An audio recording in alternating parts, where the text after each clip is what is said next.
Hello, entrepreneurs, and welcome to the Anytime Virtual Business Hub. We're providing business starters and builders with practical strategies and insights to build a successful business on their own terms. Let us be your trusted guide on the path to freedom, flexibility, and financial security. Welcome, everybody. It's the Anytime Mailbox Business Builders Podcast, and we are excited to be here with you with another guest today. My name is Scott Kaufman. With me today is Chris Lacuse, and we are fortunate enough to have Lisa Moore with us today. Hi, Lisa. How are you doing? I'm doing well. Thanks for having me, Scott. How are you doing? I'm doing well. Great to see you. So, Lisa, tell us what you do. So I am a real estate investor focusing on commercial real estate. I got started house hacking back in 2017. That grew into multifamily, and now I'm a fund manager that allows accredited investors to invest with us in commercial real estate. And then I also, we actually just launched a investing club where non-accredited investors are also able to partner with us and get the benefits of real estate investing. So I don't know if I said my name, Lisa Field Moore. I'm located in Salt Lake City, Utah. We focus a lot on the Utah market, but we also invest in multiple other states: Colorado, Illinois, Hawaii, Idaho, Texas. There's a number of states we invest in. So When you talk about being a real estate investor, you're not talking hobby here. This is a full-on fund accredited and all of that kind of stuff? it is, yes. Yeah. So I retired from the W-2 world in December of 2021 for 17-ish years. I was a financial analyst in the corporate world. And then in 2017, I bought my first house as a single female and didn't want my expenses to go up too much. So I rented one of the bedrooms, house hacking as it's now called. And that was a tiny, like 2-bed, 1-bath, 777 square foot house. But the Airbnb was a great way for me to make some extra income fairly passively. And that was back when Airbnb wasn't the big fancy experiences as it is now. You could rent out, a meager spare bedroom in a tiny home and still have success with it. So once I started doing that and started having that income coming in, I was going, I kind of really like this. This is nice. So that really catapulted me wanting to jump into real estate. And then, as I said, December 2021, was able to retire from my W-2 job. In that time frame, it was a lot of hours. Met my husband. We moved a lot. We house hacked a lot, and just were really grinding to build up our cash flow to the point where I could retire from the W-2 and focus just on real estate. I'd imagine it takes a lot of investment, clearly, to buy all this property. How did you start to first kind of communicate to people that you are looking for partners in this area? Man, going to a lot of events, going to a lot of conferences, and really just anyone I was talking to, it always, what do you do? And things like that always comes up in conversation. But definitely attending local meetups. Utah, Salt Lake is a lot of investors. There's a lot of real estate. It's a very hot market. Utah, again, was just voted, I don't know if it was in the top, I think it might have been number one, actually, again, of like top places in the country to live. So there's a lot of investment here. So going to a lot of meetups. I'm the VP of the Utah RIA, which is the Real Estate Investor Association. So going to those, being a part of that, just always networking with investors and other people looking to do all different things within real estate, and just finding people that are looking to do the same thing as me, that have the same values, same goals. It can take a while to find partners, and it did, but I'm really excited now and enjoying having the fund and starting to really get that built up and see where it goes. So. But there's a couple of big building blocks there that I want to touch upon, right? And we talk to many of our customers about that when we're doing our webinars or having conversations. The first is you really got to be passionate about what you do, and you clearly are passionate. Because the second piece is when they say, what should I do first? Everybody that needs to know what you're doing, right? If your family and your friends don't know, then you kind of made a mistake somewhere, right? You should feel really proud about it, that you want to just scream to the world, this is what I'm doing. I'm going to be really good at it. I may need a little help. And then taking advantage of those inexpensive ways like, chamber breakfasts and shaking hands at mixers, right? And forcing yourself to get out there and get on stage and to really communicate. Yeah, and that is the networking. I wish I had realized all of the resources that there are out there and all of the meetups. Because when I first started, I had no idea. It was just me starting out, and then I met my husband, and he also wasn't aware of the Bigger Pockets and podcasts like this and all these things to learn about this stuff. And of course, when I found out, I'm just like, of course, all of these resources are there. But just one of the things you just get into the grind and whatnot. But yeah, I mean, going out and doing all of that networking, meeting all of those people, telling everyone what you do. And yes, I am definitely passionate about it. I think real estate is a amazing wealth building avenue and everyone can benefit from it. Whether you want to be active in it or you want to be passive, it's a great way for tax savings, for building wealth, for starting to build passive income. I think there's in some way a avenue that everyone can invest and get the benefits of real estate, whether you're active or passive. One of the things I would love to pick your brain on is that first period, that first 2017 to 2021 period. I think that there's so many people that have like the aspirations to be an entrepreneur, but sounded like you had two vocations at that time. And so sometimes we forget, I mean, you're trying to make a sale, but there are also other people who are hungry to make a sale. And so it's how did you manage the demands of work while also still trying to have like a full-time, like working in real estate, you need to have like a full-time presence. I mean, if somebody's going to give you a call, you can't be like, hey, I'll give you a call back after work. Right. So how did you manage those two together? It was definitely a grind for sure. I was lucky sort of when, at the beginning, the first couple of years, 2017 to before COVID hit, obviously I was in an office.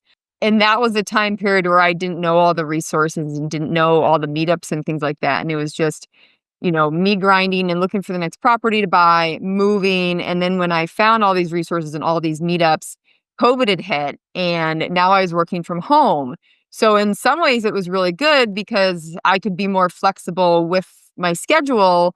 And because like most people with the W-2, like not all of my work had to be done in that 9 to 5 time frame. I had to get everything done, but I could do stuff at night. So if I had somebody that I had to hop on a call with and they can only meet during the day, I could normally accommodate that. So it worked out really well, actually, being able to work from home. But it was definitely a grind. I mean, I was working my 40, 45 hours at my W-2, easily that doing the real estate and just building that up. And yeah, a lot of people want to get into it and they want the benefits of it. But after doing it for a little while, and I literally just had this conversation with a woman a couple of weeks ago that she quit her job thinking like, I want to do real estate full time, blah, blah. And after about a year, she's like, oh, heck no. Nope. This is not for me. I liked my W-2 way better. I enjoyed it better. I had a better quality of life. But she goes, I still want to invest in she's like, I understand even more the benefits of real estate, but I do not want to be active. I just want to give my money to someone and invest it passively because she says, it is not something that I enjoy doing. And I loved my W-2 way more. Sounds like she has a good friend. Yes, she does. How big is your organization people wise? So it's small. So our fund there's 5 of us in our fund, and then in our club there's 4 of us. So we do have 2 different things. The fund is for the accredited investors, and it's a $15 million fund. We invest debt and equity in real estate. So in some cases it's kind of more of a guaranteed. You basically become the bank. So you're getting the monthly payments from the investment. And then the equity side of things, it's more partnering and you don't necessarily have monthly cash flow, but at the back end, you're typically getting your payout that can have an equity multiple. And there normally is payout throughout the whole period, but it's normally not as consistent as a debt payment because you're just going to have times when you're doing a value add or you're stabilizing a property that there may not be payouts, especially the last couple of years. Anyone that's involved in real estate has definitely heard the stories of nobody getting paid, investors losing their money because they didn't invest with experienced operators, things like that. So there's definitely a lot to go into it.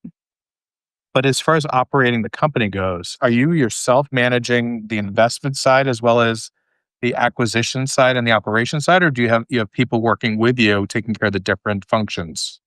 So the 5 of us all kind of have our different roles. We all do some level of marketing, social media, that type stuff. My background being finance, I help out on the underwriting and really digging into any potential deals we have to make sure that they are good deals, and also building relationships with managers. Everyone in our fund has owned and operated their own assets. So to me, that gives us a lot of knowledge and understanding. So when we're talking to operators and we're talking to potential partners, we know the questions to ask. We know the pain points you have as an operator. So we are always looking for operators that have experience, that we have a relationship with, we know, we trust, and the fact that we've all operated assets ourselves, that having that knowledge is immensely helpful when vetting potential operators. I am not a tech person, so somebody on our team is excellent with the tech and the back end type stuff.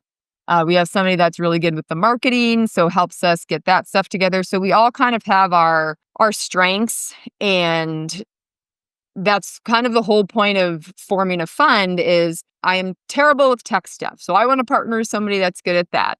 If somebody isn't good at underwriting, they want to partner with somebody like me.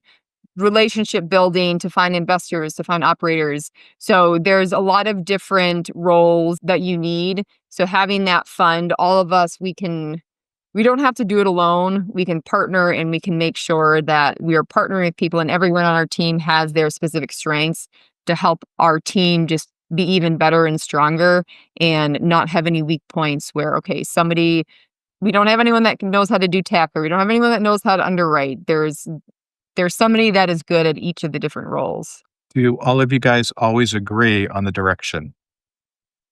For the most part, yes. And that was a big thing when looking to partner with people, is finding out, like, what are your goals? Why are you doing this? What's your motivation for starting this? So I had the privilege of working with some of these people on a project last year, and I run the Utah RIA with a couple of them. So when we started talking about me joining the fund, and they'd asked me, why would you want to have a fund and what would you want to get out of it? And my answer was, I have capital that I want to invest. And I also want to be able to help other investors because, as I said, I think real estate is such a great way to invest outside of the stock market. I think a lot of people, they know that you can't touch retirement accounts until 59 and a half, but I've met so many people that they get to their 50s and they're like, we could actually retire right now, not never work, but I could work winters at a ski resort, or I could do part-time jobs at, someplace fun, but not have to do a full-time 9 to 5. But all of my money is tied up in retirement accounts and I can't touch it till I'm 59 and a half. So it's one of those things that people know, but until they actually start to get to their 40s, 50s, when the reality of potentially being able to retire starts to set in, and then they realize, I can't touch any of my money yet. So while I may have enough that if I could pull a little bit out, I could partially retire and spend time doing different things, they can't because it's all tied up. So real estate gives another avenue that you can have money outside of that retirement account, giving you cash flow, helping build your wealth. So if you do want to be able to retire or just work part-time, something like that, it's an avenue that could potentially give you that benefit, and you don't have to wait until you're 59 and a half to start drawing from that account. You mentioned social media earlier, right? So this isn't a traditional business that you would see marketed on social media. So what types of things do you do on social media? A lot of education, just teaching people about real estate, about the benefits of real estate, the different ways that you can invest. Like I said, some people want to become active investors. Some people just want to be passive. They like their W-2. So we're very much about education, making sure people understand it, and also finding what people's goals are. There's people that I talk to that I go, you know what, you're probably not a good fit for our fund, but I know so-and-so that it's probably a better fit for what you're looking for. So looking for any way to kind of just help people. We're fortunate that this is what our full-time job is, and we get to talk to people and learn what are their financial goals, what are they looking for, and if we can help them, and whether that's us that can help them or pointing them in another potential direction. So a lot of outreach like that on social media. We do webinars. We just had one the other day about the launch of our fund, or the launch of our club. And we do webinars a couple times a month, a lot of educating, talking about diversification and talking about compounding, talking about different things in real estate. There's always something that we're trying to teach and educate, just so people have that understanding and have that knowledge. So the social media, you can obviously, as you know, get so much outreach through it. And it's a very good avenue to be able to stay in touch with people, get more outreach, and educate and help a larger population of people. Lisa, you strike me as somebody who is comfortable on stage, right? That you're comfortable at a networking event and comfortable on an interview like this. A, am I correct? And B, is that your natural personality, or do you have to kind of try and get yourself ready to get on stage so you can do it? I'd say a bit of both. I think I'm just naturally an outgoing person, and I definitely am more passionate. Like most people, if you're more passionate about something, you're definitely more kind of energetic and really excited Yeah. about it. I definitely, mindset wise, I am someone that I have a small group of friends. I'm not, there's some people that want to go and talk to every single solitary person in the room, become best friends with them. I'm more I want to find the one or two, maybe three people that I can build like a really strong relationship with. So when I go to these networking events, I do have to go with kind of a different mindset of like, okay, I need to go. If it's for like the Utah RE, it's like, okay, I'm going to go and then now when I am going to talk to everyone because I'm the VP of the Utah RE, I want to talk to everyone and find out why they're there, how we can help them, things like that.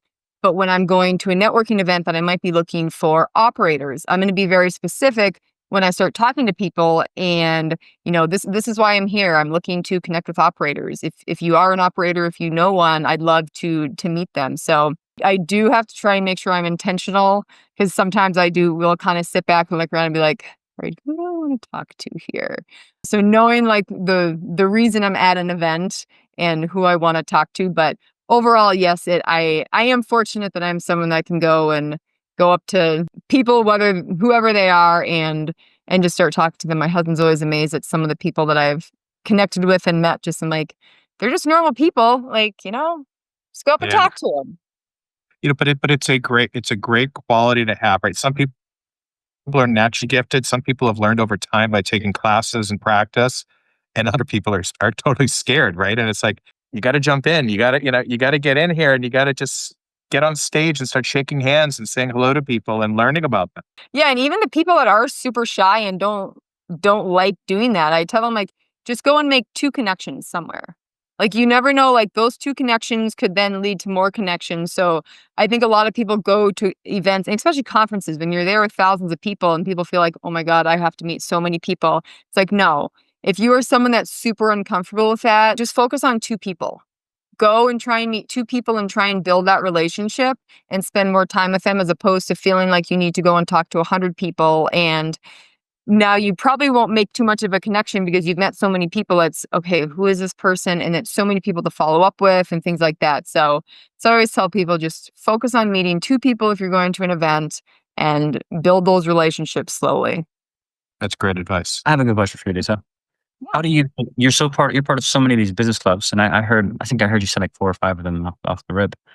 Like, how do you balance collaboration with some of these people in relationships with the fact that you're also competing in local markets with them? There's so much business out there. There's no way that I definitely am of the abundance mindset.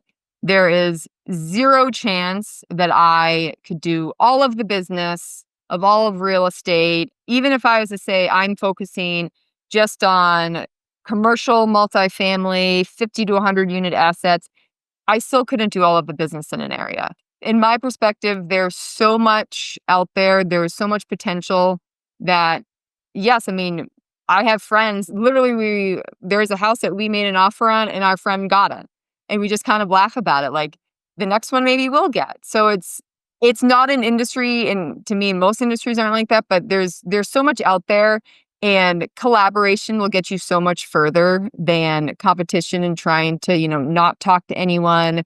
We've benefited way more from being open to collaborating with people, whether they're going after the same thing as us or not. I mean, I know a lot of investors that actually, a broker that I work with in Chicago, they're partners now, but they became partners because they kept going to all these properties and they found they were both making offers on them and competing against each other. And finally, we're like, why don't we just like work together and partner on this? And now they partner, and they're probably two of the best brokers I've ever worked with. But just that mindset of there's enough for everyone and collaboration is going to get you way further than competition.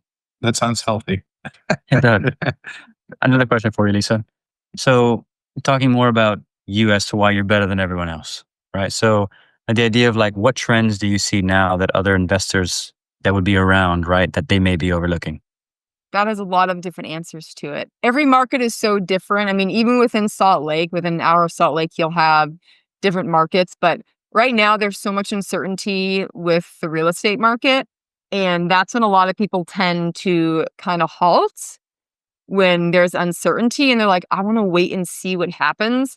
That's when we want to pounce. Some of the best properties we bought a property in the fall of 2022, and that's when interest rates were spiking. Everyone's like, I'm not doing anything right now. Like, we need to just wait and see. And that was one of the best assets we bought. And I think right now it's similar. There's a lot of people concerned. You just keep hearing of all these, what's going to happen with tariffs and what's going to happen with Section 8 and what's going to happen with this. And I think if you really just focus on what you're looking to buy and make sure you're buying a great deal, a lot of people, they, me included, like, I want to keep buying, but I'm not going to buy just for the sake of buying. There's a lot of investors that haven't bought anything the last couple of years just because it's been really hard to find something that makes sense.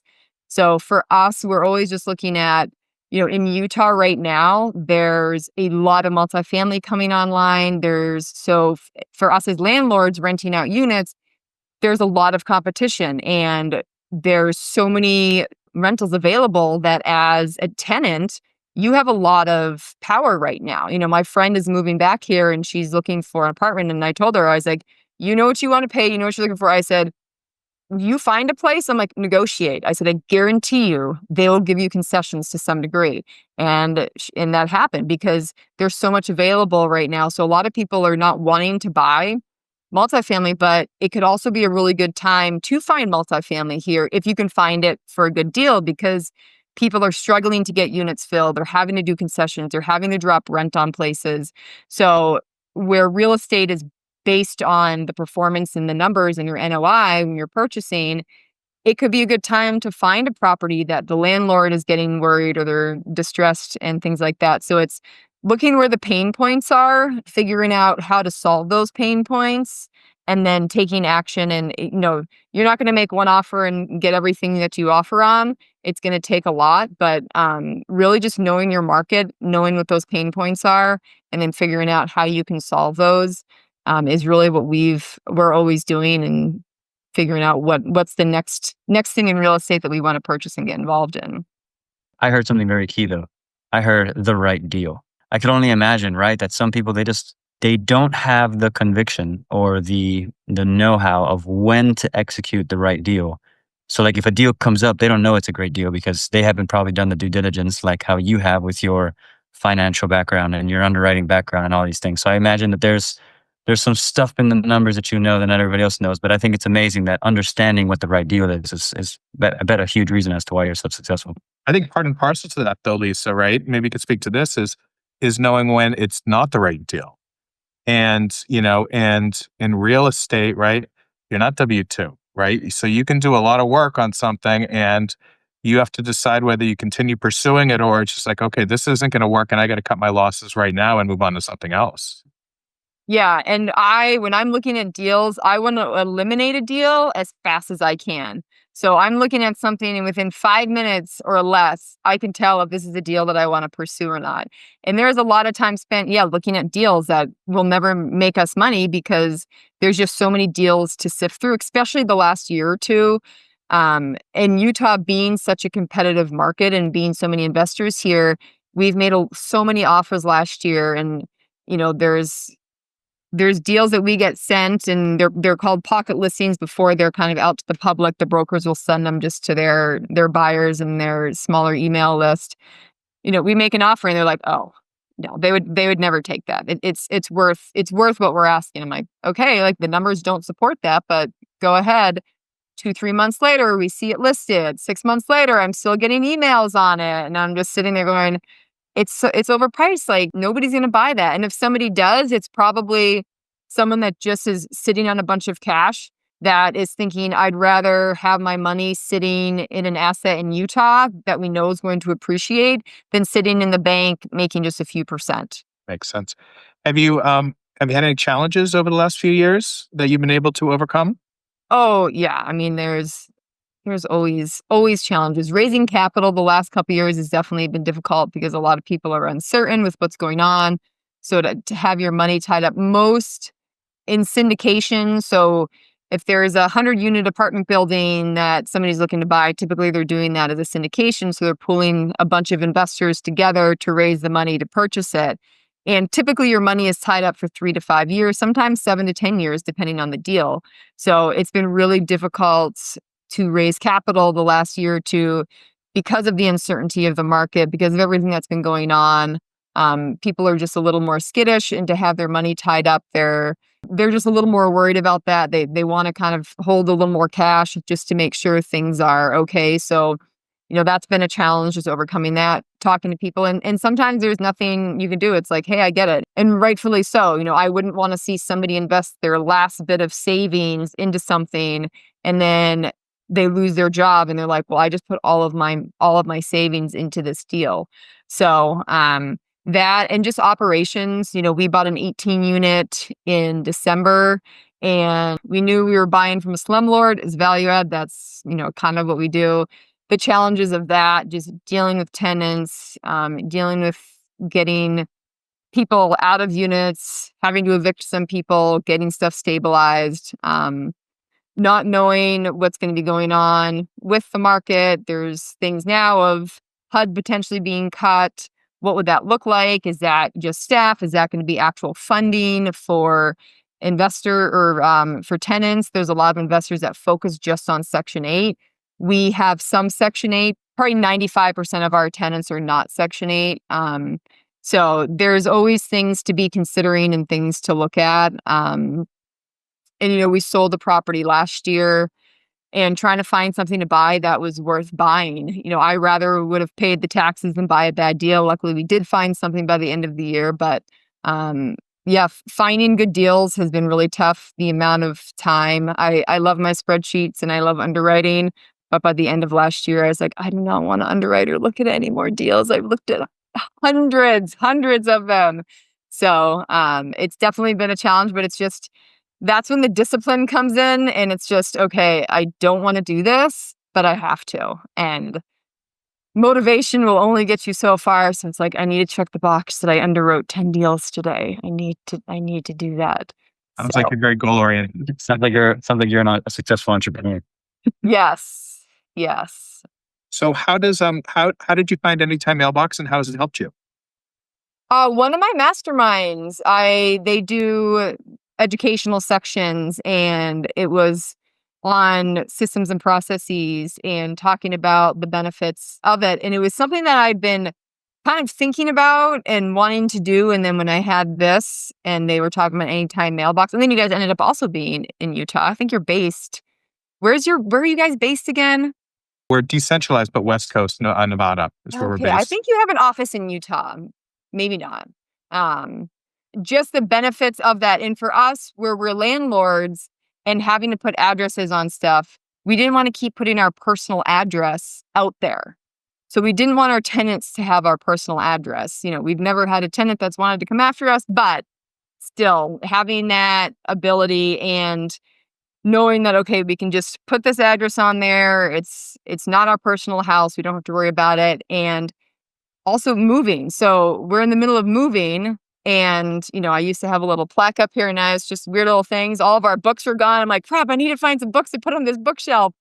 So we're moving right now and not having to worry about, like, we're forming another LLC. And when you form an LLC, you get an EIN letter and they mail it. And so just knowing that it doesn't matter where we are, if we're traveling, if we're moving, our mail will be safe. It'll go to Anytime Mailbox. If we physically need it, then we can get it forwarded to anywhere we need. If we don't need it, I can just get it scanned, save it, and not have to worry.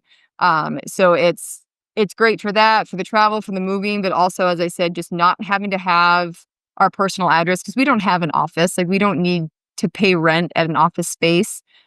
for what we do. So having that personal protection as well, and not have to put our personal address out on things is huge. That was the biggest motivator, to not have to give our personal address out, and everything else is just extra benefits. That makes sense. Thank you. So it's been a fascinating conversation, Lisa. Thank you for talking with us. If any of our listeners would like to reach out to you, what's the best place and way to reach out to you? Social media is probably where I'm the most active, and on Instagram, you can find me at More Doors with Lisa, Moore. On LinkedIn, Lisa Field Moore, and Lisa Field Moore also on Facebook. So any of those social media platforms, you can definitely reach out to me if you're interested in real estate, if you're looking to invest, if you're looking to partner, or you just have questions and want to be educated. Definitely reach out. I'd love to hop on a call and see how I can help you. Great. Well, thank you very much, Lisa. It was great to speak with you.